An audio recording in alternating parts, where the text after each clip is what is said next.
SKMT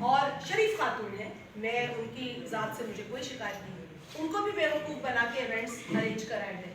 ان کو بیوقوف بنایا گیا کہ میں شوکت خانم کے نام پہ پیسے لے رہا ہوں, اور وہاں سے جو ہندوستان میں کہ ان کے نان ریزیڈنٹس ہیں جو یو ایس اے میں رہتے ہیں اور دیگر لوگ ہیں, ان سے چیکس لیے, اور چیک لیتے ہوئے پی ٹی آئی کے نام پر چیک کٹوائے گئے, پی ٹی آئی کے نام پر چیک کٹوائے گئے. تو ان لوگوں نے تو وہاں رہنے والے ہندوستانی باشندوں کو بھی بیوقوف بنایا ہوا ہے. تو یہ یقیناً یہ چیزیں ہمیں پتہ ہیں, لیکن ہمارا کچھ ایک اخلاقی ہماری لائنز ہیں, ہم آگے نہیں بڑھتے. ہم کہتے ہیں جی سیاسی طور پر ہی بات کریں, لیکن اگر آپ نے کچا چٹھا سننا ہے اپنا تو ہم کچا چٹھا سنانے کے لیے تیار ہیں, اور اگر آپ مزید سننا چاہیں گے تو ہم پھر مزید تفصیلات شیئر کریں گے. میرے ساتھ میرے دوسرے ساتھی بھی بیٹھے ہیں, تو میں چاہوں گی کہ وہ بات کریں. میں ایک چیز کی صرف مذمت کرتے ہوئے آگے فیصل کوٹلی صاحب کو کہوں گی, یا آپ سے مرتضیٰ صاحب بہت اہم بات کرنا چاہ رہے ہیں. جو شیخ رشید نے اعلان کیا ہے, ہم نے سنا ہے رینجرز کی ڈپلائمنٹ کا اسمبلی کے باہر اور اندر, اور پارلیمنٹ اور ہاسپٹلس کا, ہم اس کی مذمت کرتے ہیں. ہم نہیں سمجھتے کہ اس طرح کے انتظامات سے آپ کسی کے کو خوفزدہ کر سکتے ہیں. آپ اگر نااہل ہیں تو پہلے اس کا اعتراف کریں کہ آپ نااہل ہیں, آپ نہیں سیکیورٹی پرووائڈ کر سکتے, اور اس لیے آپ نے رینجرز کا انتخاب کیا. کیونکہ اس پہ ہمارے ساتھ مشاورت نہیں, کسی جماعت کو پتہ نہیں, اور کیوں رینجرز بلائے جا رہے ہیں, کیوں یہ انوائرمنٹ کریٹ کی جا رہی ہے, ہم اس کی مذمت کرتے ہیں. اور اسپیکر صاحب سے بھی ہمیں افسوس ہے کل کے جو واقعات پارلیمنٹ لاجس میں ہوئے, جس طریقے سے اسپیکر صاحب نے وہاں اپنا کردار ادا کیا, وہ قابل افسوس ہے. ہمیں بہت تشویش ہے. اسپیکر صاحب پی ٹی آئی کے ایک رکن کی حیثیت میں کام کر رہے ہیں, وہ کسٹوڈین آف دا ہاؤس نظر نہیں آ رہے ہیں, جس پر ہمیں افسوس ہے. ہم ان کے اس رویے پر تشویش کا اظہار کرتے ہیں. مرتضیٰ آپ لے لیں, فیصل آپ